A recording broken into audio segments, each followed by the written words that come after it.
Anyway, mate, great to have you on. We've known each other for quite a while now. Probably, 15, 20 years. Yeah, something like that. And I remember the first encounter was at primary school when you threw a basketball at my back and I cried. And who would have thought we'd still be friends? So you've been up to a lot recently. Yeah. If you want to talk about what you've been doing. Yeah, so I'm now back at the Driftwood Spas in St.Agnes as a head chef. I received an email from the Southwest Chef competition saying why not apply. I've done it before. I got to the semi-finals last time. This time I got to the final four. Nice. Got to the finals. How did you find that initially going through the whole process of applying for it to then getting through to is it quite a difficult process? Or? I'm just thinking about any other chefs watching this. For them it might be good to like hear a bit more about it. Yeah, so kind of you've got they give you the proteins and then you've got to do a starter and a main for the semi-finals, and then if they like what they see, then they put it up on the website to say that you go and do your cook-off for it. So in the same kitchen there'll be us 8 professional chefs and then the juniors in the other part, which the juniors are just as good as the professionals. Some of them were just unreal. Anyway.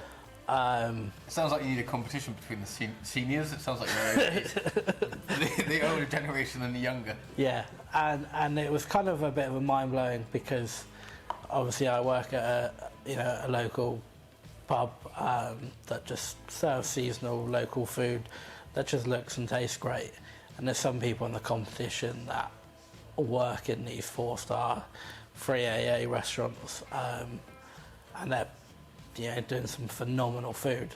So I was quite taken back that I got chose to go on it.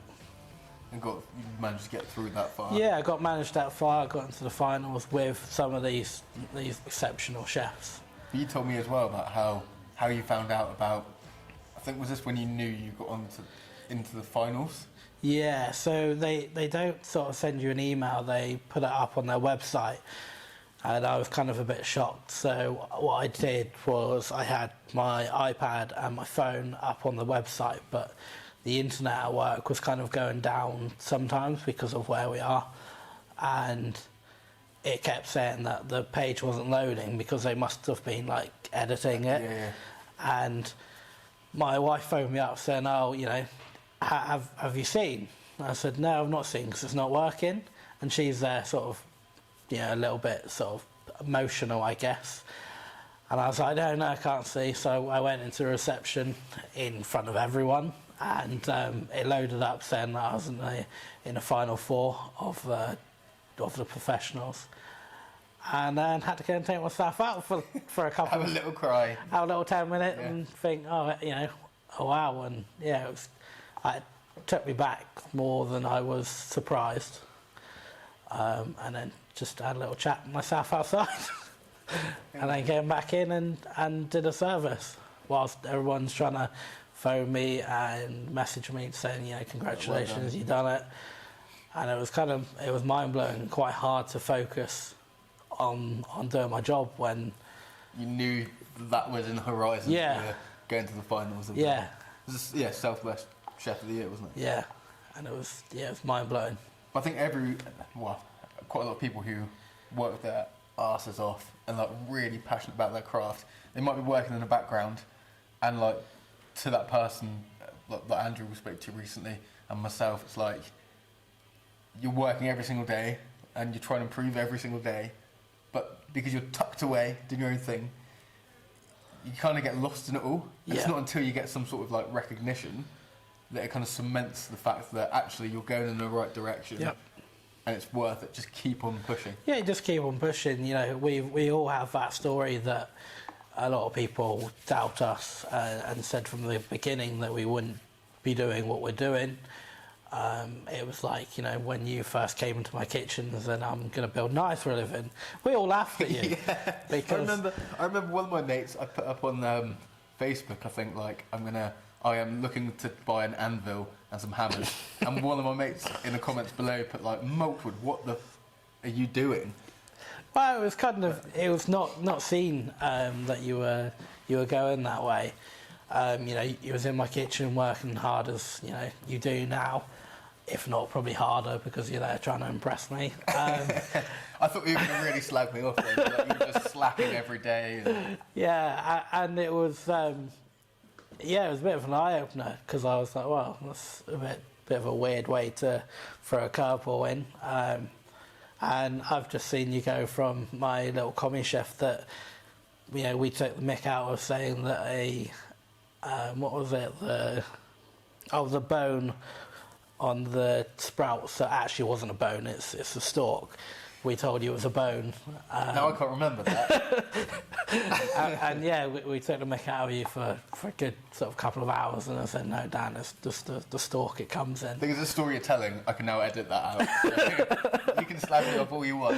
And you know, now you're, you know, making knives for not just me, but like, you know, the rest of the Cornwall chefs, and not just for Cornwall. You know, you're taking it far and wide.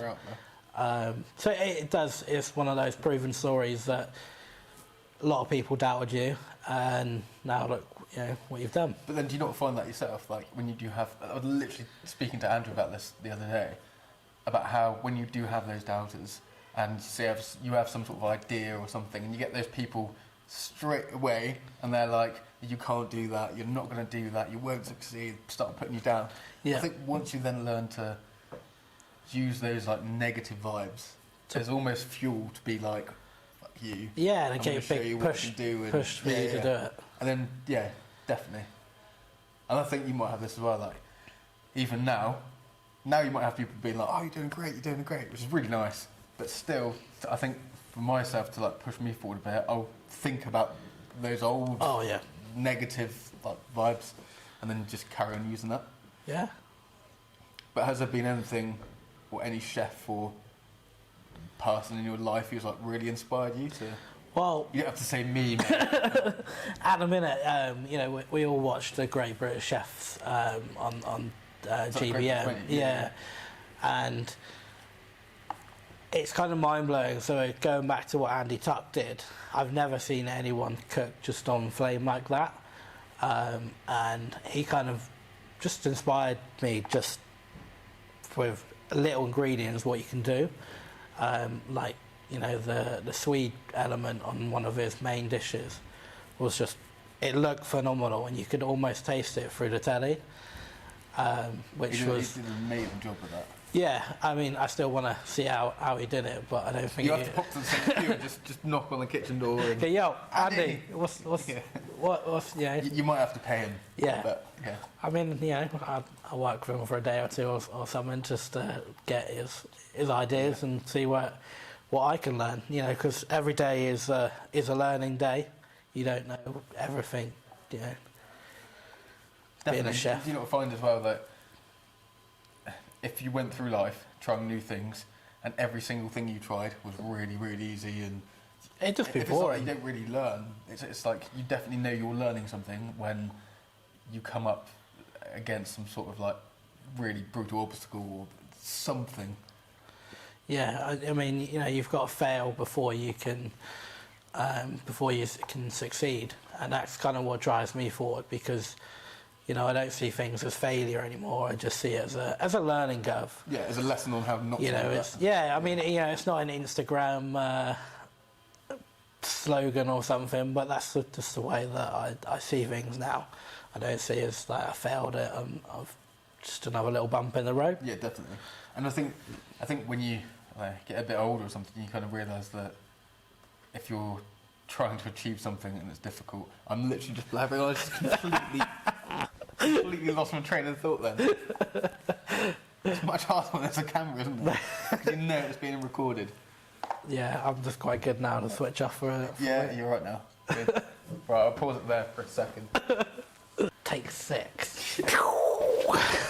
So reverting back to the Southwest Chef of the Year competition, talk me through how your head was during the final. So when we got to the finals, we get given basically like the Exeter College. Yeah. So it's us for the professionals, and then next in the same kitchen we've got the professionals but the junior range. Like I said, the juniors were just as good as us old school professional chefs, if you want to call us the old guys. And we had to do a starter, main and dessert. And you kind of think, do you know what, it's what we do on a daily basis. Yeah. But you've got 90 minutes to write your menus, to get all your ingredients that you share with the other 4 chefs and the juniors. So you kind of got to get in there really quickly. So then, some people take what you wanted. And it's quite a mind-blowing experience because, like I said, us chefs, we do that on a daily basis when we write our specials, but we know what we're going to order in. Did you find when you did that, like you said, like even now, if I prepare a meal, you look in your fridge, straight away, you know what you're cooking. But I guess when you're under that pressure... It took me longer than I was expecting, because then you've got to write it, and then you've got to write it enough so then it looks like you're writing a menu, so it looks nice and fancy, all your word, all your spelling's correct. And being, as most chefs are, can't spell, and I kind of had to go back and read things before I'd give it to the... Oh, okay, yeah. I rubbed a few words out, and lucky enough I googled it. So, oh yeah, that's correct. And then once we're given our menus in, we get our ingredients, and then we've got 90 minutes from when our time allotted starts. And yeah, my starter was quite good. It was a butter base with saffron turned potatoes and mussels, clams, and Dover sole. I filleted the Dover sole as we do normally, with no problems. But now when you're looking back and you're kind of thinking, what can you rectify? I believe my bisque was a little bit too bitter. Okay. But you live by these mistakes, and then you know what you're going to do better next time. Yeah, definitely. The main was kind of where I kind of hated myself. What happened with that? Well, it wasn't as I present food normally. I normally sort of present it quite nicely. But when you've got 90 minutes and the clock was going sort of 25 minutes to the end, and I kind of just rushed it and just put it on a plate, and then I had something to give to the judges. Everyone said that good things about it, and then on Facebook, on Instagram, they all said they liked the look of it, but I just didn't particularly in your head because you knew you could have done better. Yeah, I think that's where these competitions and day-to-day life of, you're always there trying to excellence, I suppose. Yeah. And it just wasn't how I normally play. So I came back sort of 2 days later after brushed myself off, did the same dish and presented it the way I wanted to do it in the first place, and it was nice. I was happy with that, but it was just a bit too late. And then when it came down to the dessert, I'm normally pretty sort of good with desserts. Yeah. I never used to be. I just trained myself and talked to the chefs around me to... And I remember when I was working with you a lot, you were constantly on the phone to one of our mates, Daryl, amazing pastry chef, who was on the Great British Bake Off Professionals or something. Yeah. Yeah. So he was really good because he did tell us quite a lot of... Yeah, he helped us with a lot of helpful information where we can get things and where we can learn and just make what we're doing better. So you managed to use a little bit of his... Not on that dish. I mean, I tried to play it quite simple. It was a chocolate tart, but obviously you had to make your pastries. There's no forest produce or anyone. And for all those 3 courses, you're doing all 3? All 3 at the same time, yeah. So you've got 30 minutes, half an hour a dish to prep it, cook it, send it. Pretty much. And I made the pastry all normal. I rolled it out all normal. By the time I baked it, it just fell apart basically. I think because you don't have time to rest it as you would in normal sort of in your normal kitchens. And then it fell apart. It took me 3 or 4 attempts to get it to where I wanted. I mean, I only had to make 3, but I think I probably made about 10, 12. I mean, I kind of broke a few just in pure frustration. And then when I finally did it, it looked really good. I looked over in my ice cream maker, and my ice cream just didn't set. Oh no! And I mean, I took what it. do you reckon that was? It just didn't get cold enough. Or was there alcohol in it? Or? I think it wasn't cold enough, and B, with these competitions, you've got to take your own equipment. I took a little Kenwood sort of home school ice cream maker. So it wasn't like it was an industrial one. Quick.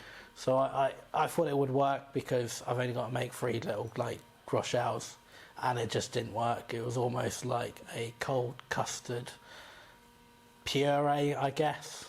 You could just say it was deconstructed. Well, no, because it was literally like just thick and double cream. Oh, right. And so I was lucky enough that one of the chefs lent me some of his base, so I made that kind of like taste into my ice cream.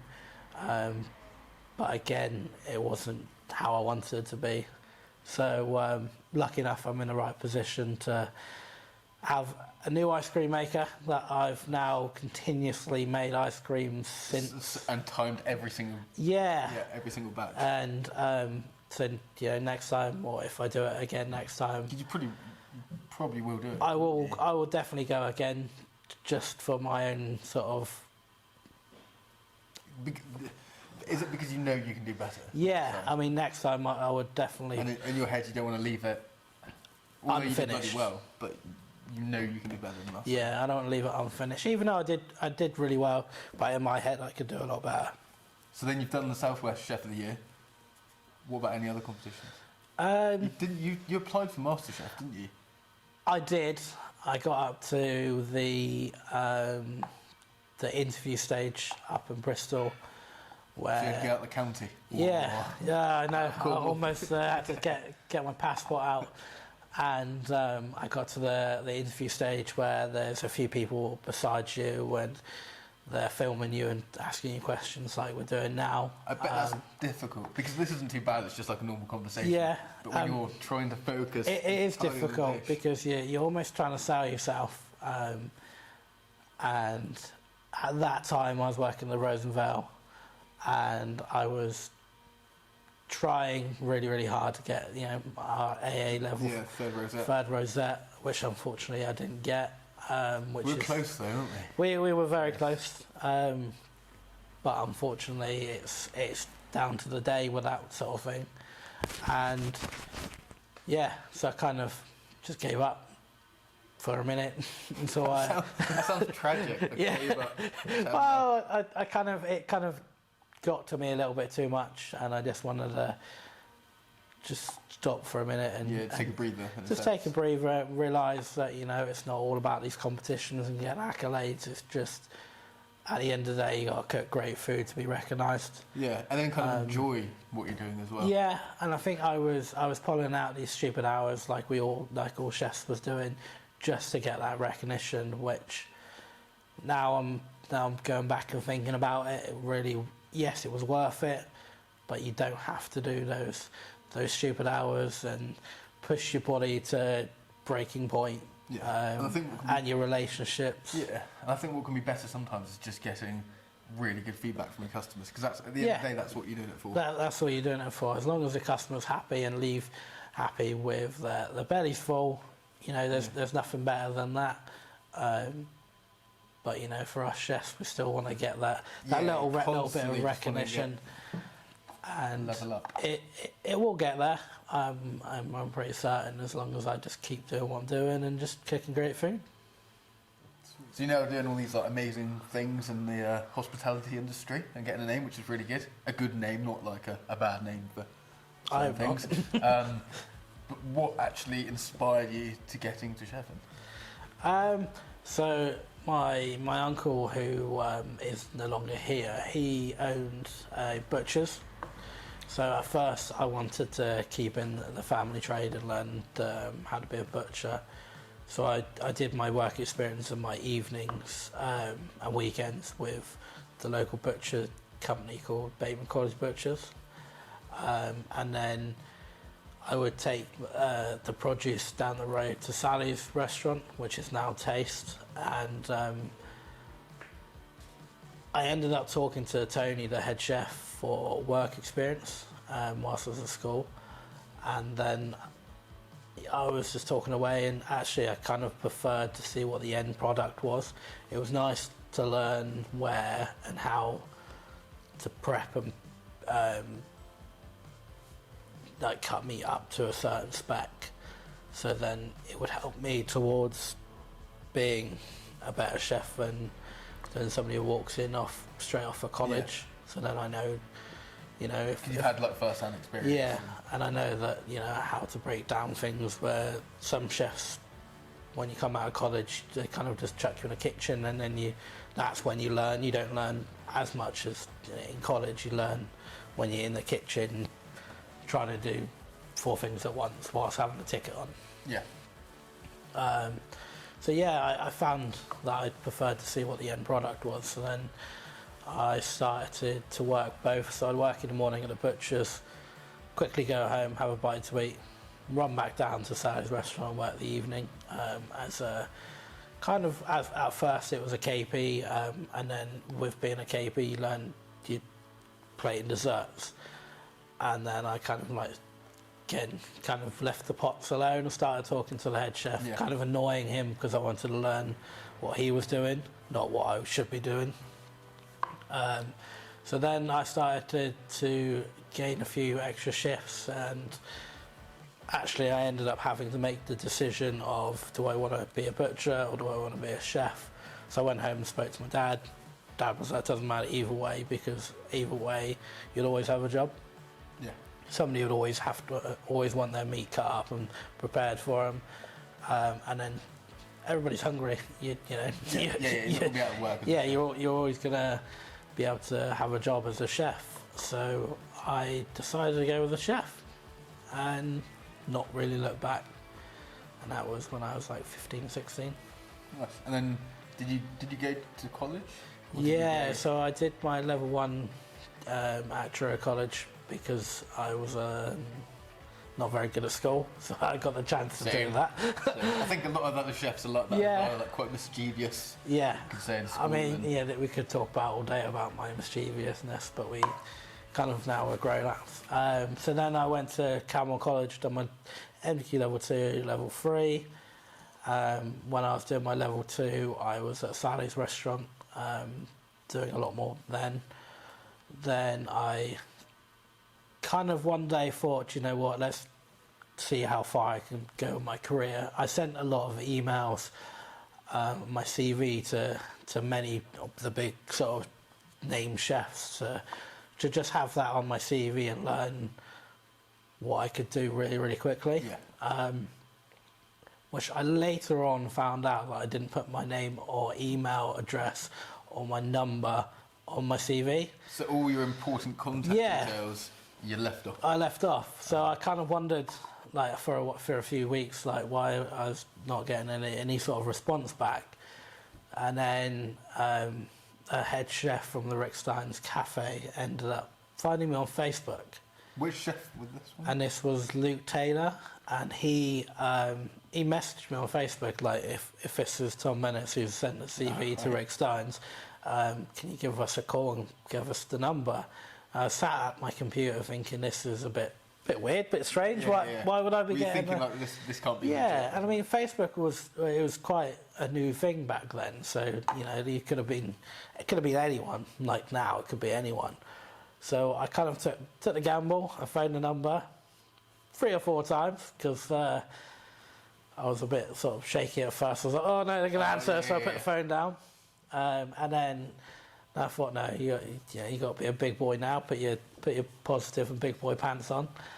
and it phoned up, said, "Oh, hello, this is Rick Stearns Cafe," and I Did kind your of voice suddenly go really high? Like, yeah, "Hey, it went really high, and I was like, "Can I talk to Luke, the head chef?" And then I was kind of still flabbergasted by getting the opportunity or the message already. So then he invited me up for a meeting / interview, I guess.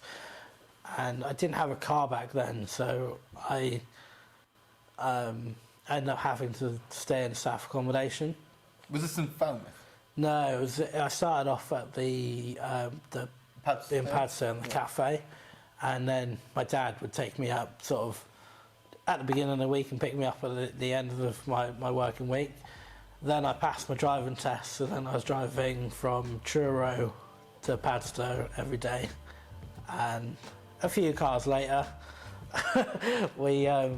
I kind of worked myself around the company, learning all different techniques, all different ways to cook things, even going in the production unit where you're making not just production for the restaurants, for sale as well. Oh, okay. Which was an eye opener because I was used to back then just making 3 litres of mayonnaise, where now you're making gallons and gallons and then vat packing it. So I learned how to be a real chef, I guess. Was it one specific thing, that skill you can take away from working? Probably working at a big company like that, you get these opportunities to have things as fresh as possible. So we learn how to fillet fish, and from being able to prep meat and then be able to prep fish, I saw that as a massive, I suppose, knowledge on my belt that I could then take throughout my career. So even like today, we get live pretty much as fresh as you can sea bass off St.Agnes coast. So then, I know that I can fillet the whole massive sea bass and then portion it and then sell it, and be able to cook it pretty good, to be fair. So I guess that would be my biggest thing that I learned from a company like that. Nice. And then if you were to say to like any young chef, if you would give them some sort of advice on how to get into the industry and maybe a certain path to take or a few little steps to... It would kind of just be... is to learn your craft and your trade at college, but also do like a work experience, so you're not just in these kitchens with these lecturers, which is a great opportunity. Yeah, 'cause you learn the theory. Yeah, the theory is the best bit, but then when you get given, when you finish that course, you go straight into a kitchen. It's a completely different life. And a lot of it when you're working in kitchens, it's not just like, I learnt this section of theory in college. It's a lot about literally your senses. It's like tasting and smell and texture and all that, and you don't really learn that until you're physically doing it yourself. Yeah. You can't learn that from a book, really. No, and you kind of learn it when you're actually cooking it and you're serving it, and things do go wrong, but as chefs you can't really serve anything that you're not happy with. Yeah. So you need to make sure that it's always right. But again, like I said, you got to learn how to do things wrong to be able to rectify it, and how to become the next, do the things correctly and be better than you was. But yeah, I would definitely go to college and then find a small restaurant at first. Yeah. Learn your ways in that kitchen. The basics of cooking and how the kitchen works. And then go for a big name just to get it sort of the right.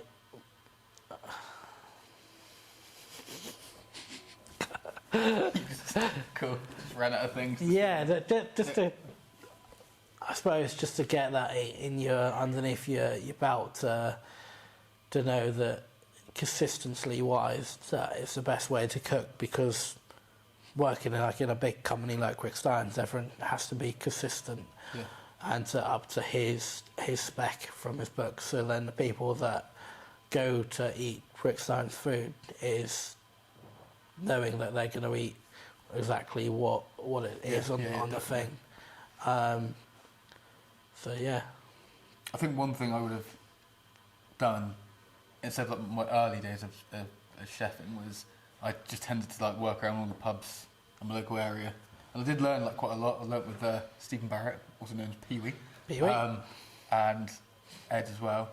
Like a really good kind of foundation for cooking. But then I did tend to just stay around the village cooking. I don't know why, but I'd never thought about actually why don't I go up to London or why don't I go to France to do a season. Or I think if I was to give advice to someone younger, it would exactly like you said: go to college, try and get a job in like a local restaurant or something, learn the foundations, the basics, and then once you feel kind of almost comfortable, I think if you're a chef and you're always comfortable, it's not good. You need to be constantly moving around, learning new skills, new things. So then, like you said, I'd say, college, local restaurant, and then maybe go off to like the big name chefs and like Michelin star. Why not?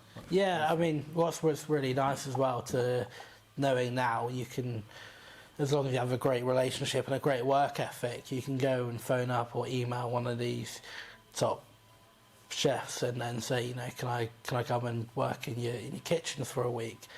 I know that I would allow anyone to come into my kitchen that wants to learn how to fillet fish and keep it local and seasonal. That I mean, they wouldn't be leaving my kitchen because we need chefs now. But I would definitely think we need to look after the new upcoming chefs to not be in this situation again in the next 5 years, 10 years. Definitely.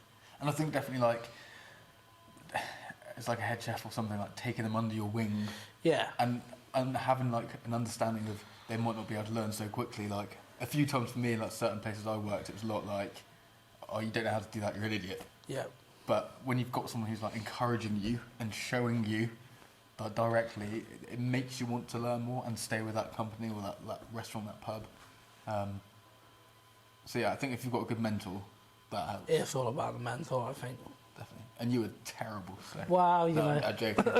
So you're currently working at Driftwood Spas and hearing some very, very good things about it. So it seems like you've got a lot on at the moment, like a lot of like themed evenings. We're doing a lot of comedy nights at the moment where we're having big acts like Kerner King, Jack Carroll that was on Britain's Got Talent. Yeah. They're coming down, I think it's the 10th of March, to do an ale festival as well, which is called Barrel of Laughs. That sounds amazing. So comedy. And they're also making some beer for the ale festival. What specifically for that? Yeah, so they're going to come up with some names and making their own beer with brewery, which is I'm looking forward to tasting, obviously, because that's what we all do. And you don't live that far away. So I could have a few. Have a few and walk back. Maybe don't walk back and just see how far we get there. Done that a few times. So we're doing a comedy nights. We're also doing they're called themed nights. We're doing one with well, I know you're doing the Peaky Blinders one. Yeah, we're doing Peaky Blinders one, and then before that one we're doing Faulty Towers. Faulty Towers. I've done my research. I forgot because we've got so much going on down there. So the Faulty Towers one is quite funny. They kind of give us the menu they want, but we just kind of... Have you tweaked it a little bit? Yeah, I mean, it's... To give your flair. We kind of done a bit of chefy work to it, but they wanted to keep it quite simple. So when the soups go out, it's their actors do some sort of garnish, throwing things at each other, telling them, some naughty things. Okay, so you've already heard the kind of... Yeah, so you can go onto the website and then you can see what they do, and it's absolutely hilarious. Have you seen videos? Yeah, I've seen clips of what they've done before, and it's absolutely hilarious. So it's like an interactive dining experience. I think they call it an interactive food dining experience. Okay. So they come, bring everything that they need, all they need from us is a few broken plates, but you know, being a chef and being in the kitchen, there's a few of those. Yeah. And so then when we send out the starters, they do their little role play acting, I suppose, and then the mains go out, the desserts go out, and it's just basically they're interacting with the diners, and it looks really funny. Fun. And then with the Peaky Blinders one, that sounds cool. it is. We're going a little bit sort of out there with. Have you got free reign of the menu? Yeah. No, we got free reign of this menu. The menu is. I took some sort of research. I ended up watching all 6 series. The whole series. Yeah, all 6 series, and saw what they kind of eat and what they kind of do. With the dessert, it's going to be something really sort of out there. So it's going to be a cigar with chocolate coffee and like a leek ash that kind of looks like a cigar that then goes like out. Burnt cigars. Yeah, and then it goes out looking in a cigar Cuban box. Nice. And then as they open it up, it'll do some sort of dry ice, smoky effect. That sounds creative. Yeah, I got given all the creativity that I can do, basically. That was great. Just yeah, to be like, there you go. Here's yeah, like kind of a brief or something, and we just went away with it. We're also looking towards doing like a James Bond one, so that it's not just about James Bond. It's about James Bond, Austin Powers, and Johnny English. All combined into one night. All combined into like, it's the same sort of like food experience as Fawlty Towers, where they kind of act between from the starters all the way to the mains. And wait, sorry, reverting back then to the Peaky Blinders one, are they all acting like Peaky? Yeah, well, that one's like a murder mystery. Oh, okay. So they act out throughout all the evening, basically, and then by the pudding dessert, you then got to figure out who the killer is. That sounds really good. Yeah. How many tickets are available? Well, I might make a booking tonight. I guess you might not know because you're working. Yeah, I know the Fawlty Towers one is sold out. Is it? Yeah, we sold out with that one quite quickly, and then we're doing. I'm not sure about the tickets for the others just yet. I don't think the James Bond one's been released yet. Can you remember the dates? No, not looking on the Driftwood website, or their Facebook or their Instagram. So if you do want the link for that, we will leave it in the description of our YouTube thing and our Instagram as well. But yeah, that's the Driftwood Spas in St.Agnes. No, we are not sponsored by Driftwood Spas. Just nice work pub. there. Just go down and have a look. Right, mate. So before we wrap things up, like a rap master in a kitchen, that was a really bad pun. Would you give us and our viewers a list of like 3 essentials you would have in your kitchen? It could be like clothing. It could be a commis chef. Like. I would say a good set of decent knives. Yep. I wouldn't waste. Well, definitely Perusai.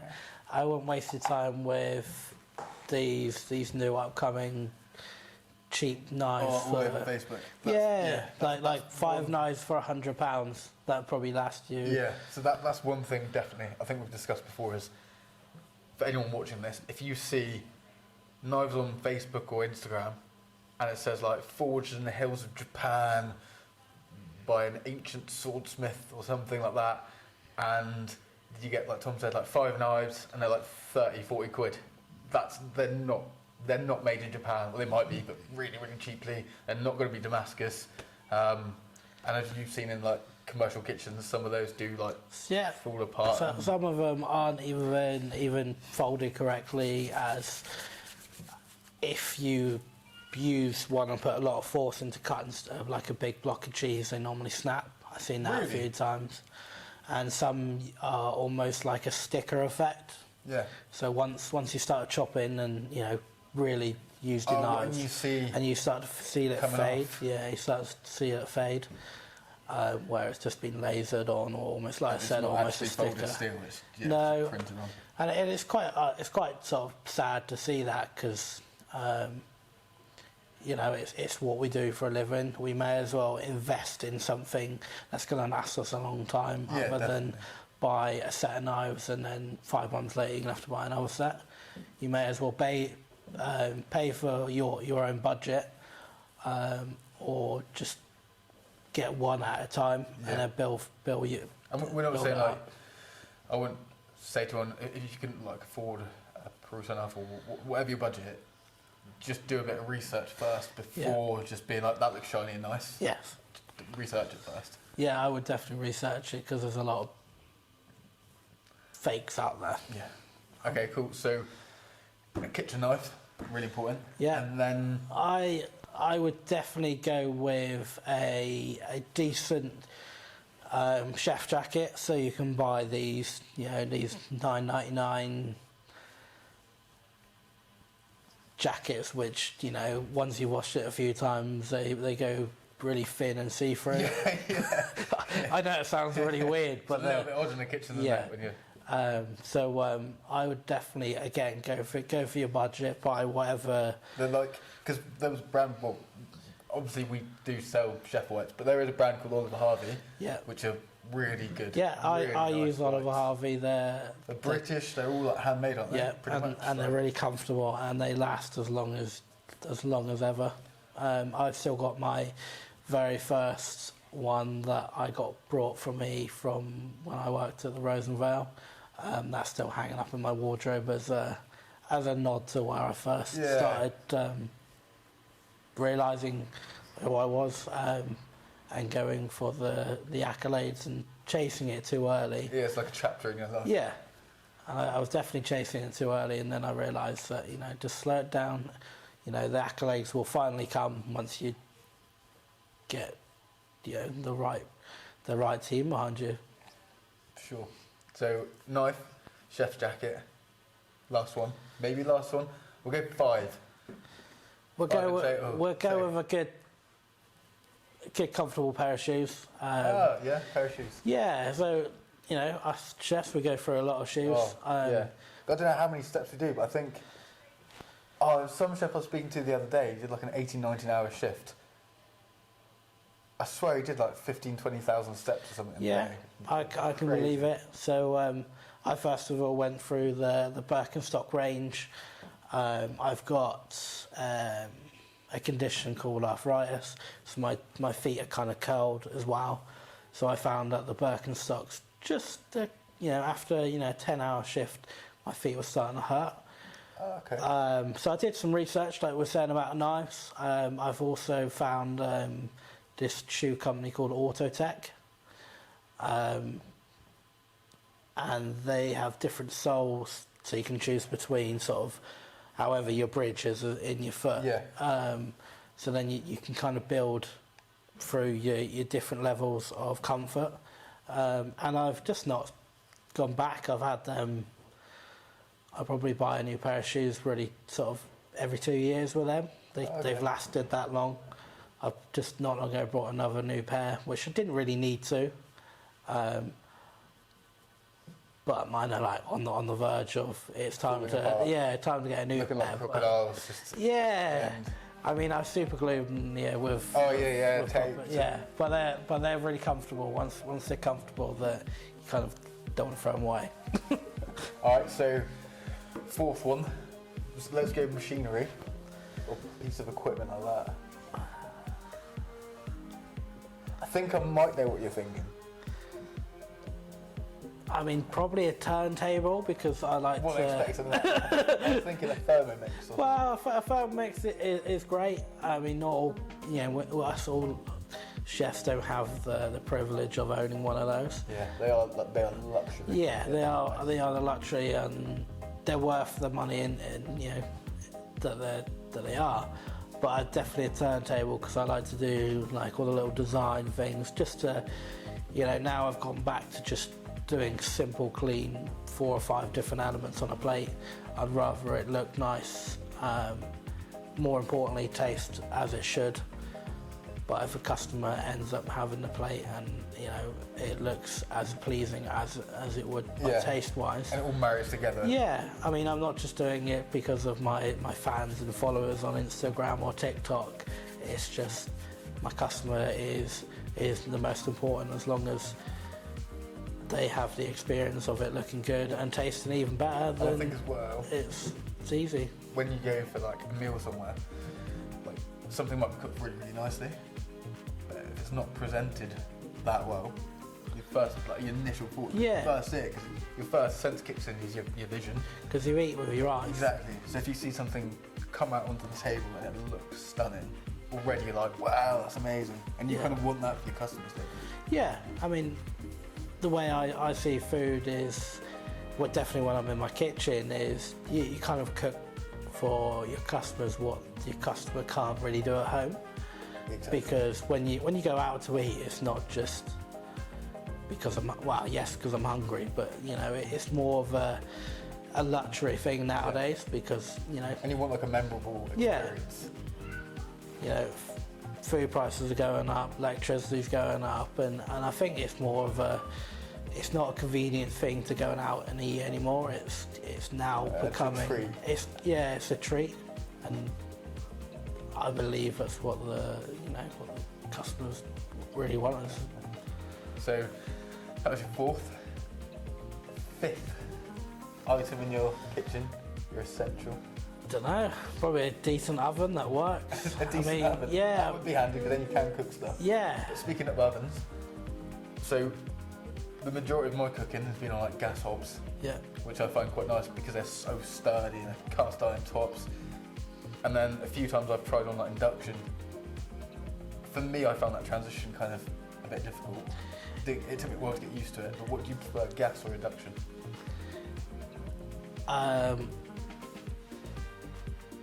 I would probably go with gas, because I like the whole theatre, the whole flames.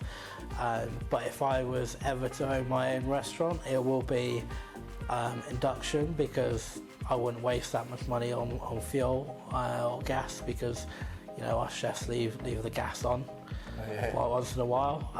Where as soon as you take a pan off the induction, it turns off. Yeah, so it would probably save you. And it would save us money and electricity, and that's what we're doing now as chefs. We're now trying to look after the things that we take for advantage. Like a sustainable way. Yeah. Cool. Well, it's been great having you on, mate. Thanks. And because you only live down the road, I'll probably see you again soon when you pop in for another brew. Another brew. Cool. Right. Hope you enjoyed this one, and we'll see you in the next episode. Cheers.